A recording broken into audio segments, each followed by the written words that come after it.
আল্লাহ ওই দোয়া ফিরায় দেয় না। আপনি যদি দোয়ার মধ্যে বলেন ইয়া রহমান, সবাই বলেন ইয়া রহমান, ইয়া রহিম, ইয়া হাইয়্যু, ইয়া কাইয়্যুম, আল্লাহর চমৎকার নামগুলো ধরে ধরে যদি আল্লাহর কাছে ফরিয়াদ করেন, আল্লাহর নামগুলো ডাকেন, আপনার দোয়া মুহূর্তেই কবুল করবে কে?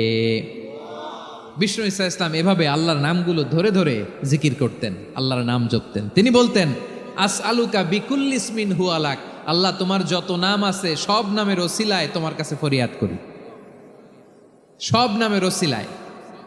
আনসালতাহু ফি কিতাবিক, যে নাম তুমি তোমার কিতাবে নাজিল করেছো। আও আল্লামতাহু আহাদাম মিন খালকিক, অথবা তোমার কোন সৃষ্টিকে তোমার নাম তুমি জানিয়েছো। আও ইস্তাসারতা বিহি ফি ইলমিল গায়বি ইনদাক, অথবা গায়েবের জ্ঞানে তুমি তোমার নিজের জন্য ওই নামগুলো সংরক্ষিত রেখে দিয়েছো। সব নামের